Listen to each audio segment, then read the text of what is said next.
মোহাম্মদ আলী মুর্তজাকে অনুরোধ করছি মাইক্রোফোনে আসার জন্য।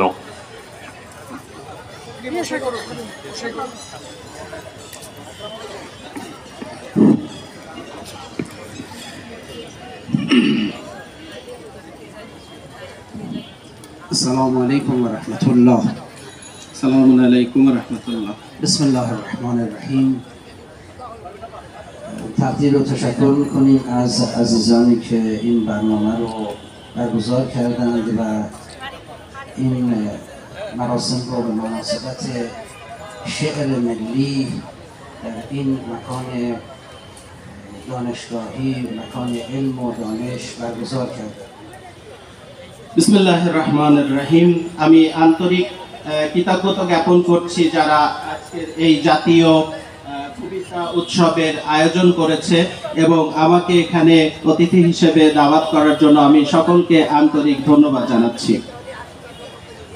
من سعی میکنم که در واقع بیشتر راجع به شعر ملی صحبت بکنم و راجع به هویت و فلسفه شعر ملی. আমি জাতীয় কবিতা এবং জাতীয় কবিতার দর্শন সম্পর্কে বেশি আলোচনা করব, এর উপরেই আমি আলোকপাত করব ইনশাআল্লাহ।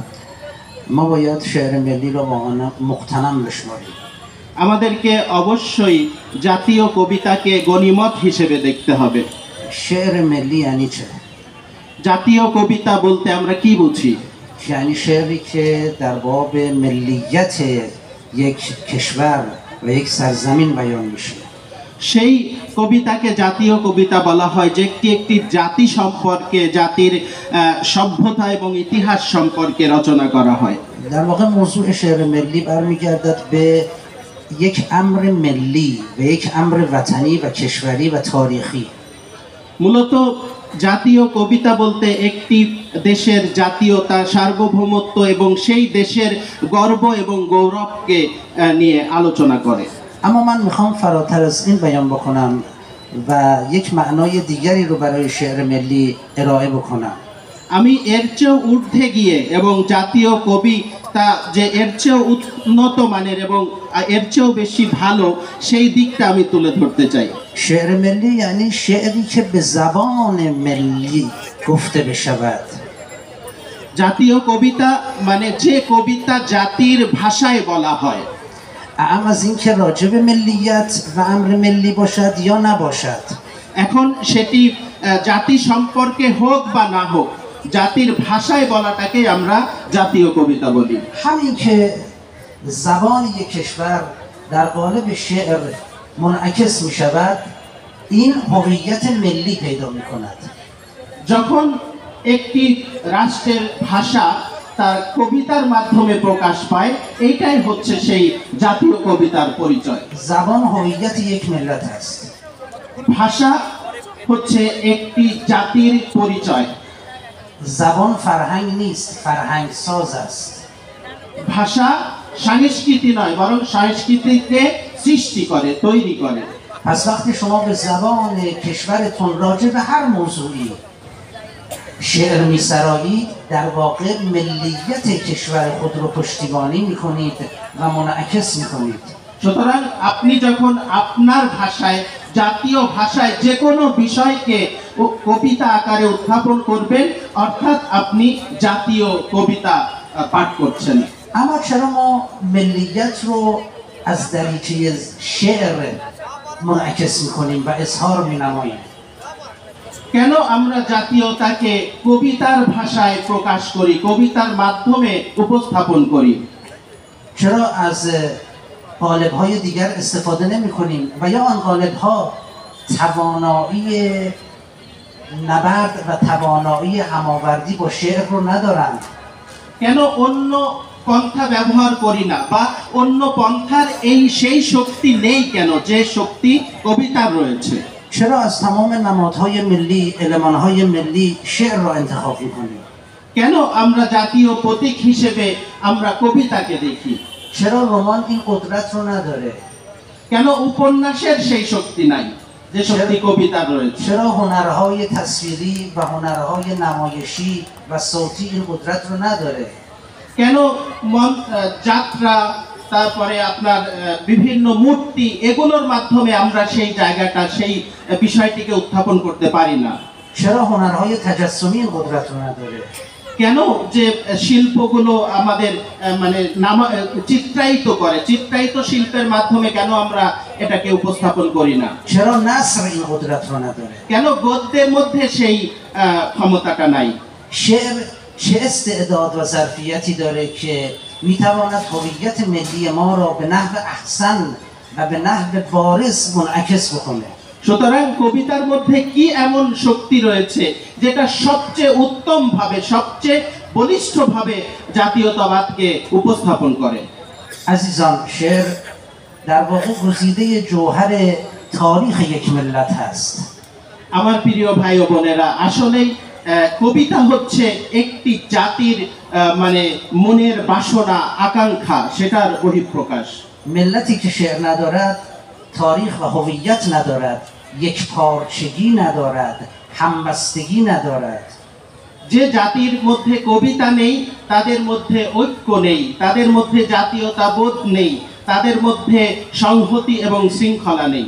شعر عامل وصل ما به نسل‌های گذشته و نفوذ ما در نسل‌های آینده است.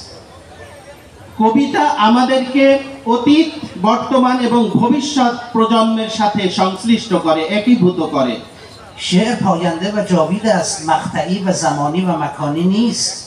শের চিরন্তন, এটা ক্ষণস্থায়ী নয়, কোনো স্থান এবং কালের মধ্যে এটাকে সীমাবদ্ধ করা যায় না। بزرگترین تأثیرات رو در تداوم ملی شاعران میگذارند. একটি জাতির ভবিষ্যৎ গঠনে সবচেয়ে বড় ভূমিকা কবিগণ পালন করে থাকেন। بزرگترین رخدادها و حوادث را در واقع شاعران احساسش را ایجاد میکنند. বিশ্বে যত বড় বড় ঘটনা ঘটে, বিপ্লব ঘটে, তার চেতনা কবিরাই জাগ্রত করে। نمونهش انقلاب اخیر شما، তার বাস্তব এবং জ্বলন্ত উদাহরণ আপনাদের জুলাই বিপ্লব। نمونهش انقلاب آزادی شما، استقلال شما. তার প্রমাণ আপনাদের স্বাধীনতা, আপনাদের সার্বভৌমত্ব, আপনাদের ৭১ এবং ২৪। و استفاده شما از بزرگترین شاعرتون نظرالاسلام. আর আপনাদের গর্ব হচ্ছে জাতীয় কবি কাজী নজরুল ইসলাম। من از کشور ایران هستم، کشور شعر و شاعری، شما میدانید. আমি কবিতার দেশ থেকে, কবির দেশ থেকে, আপনারা সবাই জানেন ইরান কবি এবং কবিতার দেশ। هیچ کشوری مانند ایران به شعر اهمیت نمیده. বিশ্বের কোনো দেশই ইরানের মতন কবিতার প্রতি গুরুত্ব আরোপ করে না। شعر ایران شعر جهانی است، نه شعر ملی صرف. ইরানের কবিতা বিশ্বজনীন কবিতা, শুধু জাতীয় কবিতা নয়, রাষ্ট্রের মধ্যে সীমাবদ্ধ নয়। امروزه در کشوری مثل آمریکا بعد از کتاب انجیل پرتیراژترین کتاب مثنوی مولوی هست. আজকে আমেরিকার মতন একটি দেশে ইনজিলের পরে সবচেয়ে যে বইটি ছাপানো হয় সেটা হচ্ছে মাওলানা রুমির মাসনাবি গ্রন্থ। بشنو از نی چون حکایت می کند، از جدایی ها شکایت می کند، از نیستان تا مرا ببریده اند و از نفیرم مرد و زن نالیده اند. سینه خواهم شرح شرح از فراق تا بگویم شرح درد اشتیاق. هر کسی کو دور ماند از اصل خویش، باز جوید روزگار وصل خویش. آخرین بیتش رو ترجمه کنید. ফার্সি কবিতা, বড় একটা কবিতা পড়লেন, বেশনো আজ নেইচু হেকায়াত মিকনাত আজ জদাই হ শিকায়াত মিকনাত, যে তুমি সেই বাঁশির কাছে শোনো যে বিচ্ছেদের কাহিনী বলে, যাকে সেই বন থেকে কেটে এনে বাঁশি বানানো হয়েছে, তাকে নিঃসঙ্গ করে দেওয়া হয়েছে। شعر در واقع انعکاس احساسات انسانی است در قالب وزن و قافیه. কবিতা মূলত মানুষের মনের ভাবটাকে, মানুষের মানে যে চাহিদা, সেটাকে মানুষের সামনে চিত্রায়িত করে, ফুটিয়ে তোলে। شعر یک موسیقی و هویت موسیقیایی یک ملت رو به عرضه می‌گذارد. কবিতা এক ধরনের মিউজিক, এক ধরনের সুর, যেটা জাতির সুরকে, জাতির মনের আকাঙ্ক্ষাকে মানুষের সামনে উপস্থাপন করে। نغمه های جانسوز ملت هست. জাতির যে কষ্টগুলো, সেই কষ্টের সুর তুলে ধরে মানুষের সামনে। ریتم زندگی و ریتم احساسات یک ملت هست. হৃদয়ের স্পন্দন, হৃদয়ের জাগরণ, হার্টবিট, এগুলোকে মানুষের সামনে তুলে ধরে। شعر جولان تخیل و اوج تخیل است. কবিতা মানুষের স্বপ্ন, কল্পনা, চিন্তা, চেতনার বহিঃপ্রকাশ। شعر برانگیزاننده است، حرکت دهنده است، انقلاب ایجاد کننده است. কবিতা মানুষকে ধাক্কা দেয়, উদ্দীপ করে, আগ্রহী করে, বিপ্লব সৃষ্টি করে। اوج صنعت ادبی یک ملت است. একটি জাতির সর্বোচ্চ সাহিত্য এবং তার আদবের বহিঃপ্রকাশ। شعر یعنی دلبستگی تاریخی یک ملت. কবিতা মানে হচ্ছে একটি জাতির মানে মনোবাসনা, احساس تعلق به یک هویت تاریخی. একটি মানে ঐতিহাসিক চেতনার প্রতি আকর্ষণ। این احساس در شعر به مراتب بهتر از دیگر هنرها مانند نثر، نمایشی، تجسمی، رمان منعکس می شود. এটা যে কোনো শিল্পের চেয়ে অধিক আকারে আমাদের ভালোবাসা, আমাদের চেতনা, আমাদের অনুভূতি এগুলোকে বহিঃপ্রকাশ করে। شعر نمایشگاهی از حماسه، تفکر، احساس، تخیل و حتی توهم است. কবিতা সমস্ত চিন্তা, চেতনা, আপনার সমস্ত মানে সেই আমরা হৈমন্তীর যে পড়েছি, সমস্ত এই চেতনার বহিঃপ্রকাশ এই কবিতার মাধ্যমে ঘটাই আমরা। شعر جوشش دغدغه است. কবিতা আমাদের যে চাওয়া পাওয়া, সেটার বহিঃপ্রকাশ, সেটার জলধারা। شاعر ماف الضمیر خود را در قالب شعر و وزن و قافیه عرضه می کند.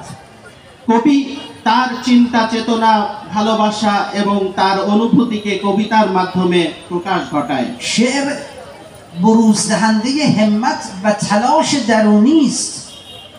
কবিতা আমাদের অভ্যন্তরীণ যে শক্তি, সেটার বহিঃপ্রকাশ ঘটায়। شعر یک نوع خلقت است. কবিতা এক ধরনের সৃষ্টি। بزرگترین کاری که انسان می کند کار خدایی است. সবচেয়ে বড় যে কাজটি করে মানুষ, সেটা হচ্ছে আল্লাহর কাজ, یعنی خلقت، অর্থাৎ সৃষ্টি করা, یعنی شعر. অর্থাৎ কবিতা। شعر یک بار است و دیگر هیچ. কবিতা একবারই, এছাড়া আর কিছুই নেই। تکرار شدنی نیست. এটা আর বারবার রিপিট হয় না, পুনরাবৃত্তি হয় না। شعر تفکر نیست، تعقل نیست، بلکه رسیدن و وصول و اعلام است، یعنی وجود است. কবিতা চিন্তা নয়, চেতনা নয়, বরং পৌঁছানো, অর্থাৎ অস্তিত্ব। شعر صداقت است. কবিতা মানে সত্য, বাস্তবতা। راستی در شعر موج میزند. কবিতার মধ্যে সত্যের তরঙ্গ খেলে যায়। شعر به جهت هویت اخلاقی و انسانی امری جهانی است، نه صرفا ملی. কবিতা মধ্যে আখলাক, নৈতিকতার কারণে এটা একটি বৈশ্বিক বিষয়, এটা কোনো অভ্যন্তরীণ বিষয় নয়। شعر مقطعی نیست، زمانی نیست، مکانی نیست. কবিতা ক্ষণস্থায়ী নয়, কোনো সময়ের মধ্যে বা কোনো স্থানের মধ্যে সীমাবদ্ধ নয়। شعر بروز دهنده هویت خلاق انسانی است. কবিতা মানুষের সৃষ্টি ক্ষমতার বহিঃপ্রকাশ। امروزه بر سر سازمان ملل متحد شعری به زبان فارسی از سعدی نقش بسته است. আজকেও আপনারা দেখতে পান জাতিসংঘে আমাদের সাদি, যার কবিতা সেই জাতিসংঘের দরজায় লেখা রয়েছে। بنی آدم اعضای یکدیگرند که در آفرینش ز یک گوهرند. বানি আদম আযায় ইকতিগারান, যে দার আফারিনেশ এক গুহারান। মানুষ হচ্ছে একই অস্তিত্বের এবং তাদের সৃষ্টির উৎপত্তির জিনিসও একই। که عضوی به درد آورد روزگار، دیگر عضوها را نماند قرار. যদি শরীরের কোনো একটি অঙ্গে আঘাত লাগে শরীরের অন্য অন্য অঙ্গ বিচলিত হয়ে পড়ে। تو کز مهنت دیگران بیغمی نشاید که نامت نهند آدمی তুমি যে অন্যের কষ্টে কষ্ট পাও না, তোমাকে মানুষ বলাই যায় না। شاهنامه فردوسی برای ما ایرانیان به عنوان یکی از بزرگترین دستاوردهای ملی همبستگی تاریخی ما را منعکس می‌کند. ফেরদৌসের যে শাহনামা, সেটাও আমাদের জাতীয়তার বহিঃপ্রকাশ। فردوسی در شاهنامه میگوید بسی رنج بردم در این سال سی عجم زنده کردم بدین پارسی বলছে ফেরদৌসি বলছেন, এই 30 বছর ধরে আমি অনেক কষ্ট করেছি, আজমদেরকে আমি এই ফার্সি দিয়ে জীবন্ত করেছি, অর্থাৎ অনারবদেরকে আমার ফার্সি ভাষা দিয়ে আমি জীবন্ত করেছি, তাদের প্রাণ দিয়েছি। پیفکندم از نظم کاخی بلند که از باد و باران نیابد گزند আমি বিশাল প্রাসাদকে রক্ষা করেছি যেন বাতাস এবং পানি তার কোনো ক্ষতি না করতে পারে। بناهای آباد گردد خراب ز باران و از تابش آفتاب বড় বড় অট্টালিকা বৃষ্টি এবং রৌদ্রে নষ্ট হয়ে যায়, اما آنچه که جاویده است شعر است কিন্তু যেটা চিরস্থায়ী এবং চিরন্তন হয়ে থাকে সেটা হলো কবিতা। شعر هرگز فانی و گذرا نیست কবিতা কখনোই ধ্বংস এবং নিঃশেষ হয়ে যায় না। یادی کنیم در انتهای صحبتم از شاعر عزیز ملی شما نظرالاسلام আমি আমার আলোচনার শেষে আমি স্মরণ করতে চাই আপনাদের জাতীয় কবি কাজী নজরুল ইসলামকে। او که به دنبال وحدت انسانی بود তিনি ঐক্যের জন্য লড়েছেন। او که اختلافات اعتباری را کنار می‌گذاشت و ملیت رو به عنوان یک هویت مؤثر به رو می‌آورد তিনি সমস্ত জাতির ভেদাভেদকে বাদ দিয়ে জাতীয়তাবোধকে জাগ্রত করার জন্য চেষ্টা করেছেন। بیا برادر هندو بیا مسلمان بیا بودایی بیا مسیحی হে হিন্দু, হে মুসলমান, হে খ্রিস্টান, তোমরা এসো, بیا از همه موانع عبور کنیم সমস্ত বাধাকে অতিক্রম করো। بیایید برای همیشه از همه کوچکی ها আসুন চিরতরের জন্য সমস্ত ছোট জিনিসগুলো থেকে, همه دروغ ها همه خودخواهی ها সমস্ত মিথ্যা, সমস্ত অহংকার থেকে دست بکشیم নিজেকে গুটিয়ে নেই و برادران را برادر بخوانیم আর ভাইকে ভাই হিসেবে আলিঙ্গন করি। ما دیگر دعوا نخواهیم کرد আমরা আর কখনোই বিবাদ করব না, ঝগড়া করব না। ای فقر تو مرا بزرگ کردی হে দারিদ্র, তুমি আমাকে মহান করেছো, تو مرا مانند مسیح گرامی داشتی তুমি আমাকে হযরত ঈসার মতো সম্মানিত করেছো। با تاج خار بر سرم که تو به من دادی তুমি আমাকে যে মুকুট দিয়েছো, আমি সেটার প্রতি নির্ভরশীল। شجاعت را و همه چیز را به تو مدیونم সাহসিকতা এবং যা কিছু দিয়েছো তার জন্য তোমার প্রতি আমি চিরঋণী। شعرا در واقع پدر ملت هستند কবিরা মূলত একটি জাতির পিতা হয়ে থাকেন।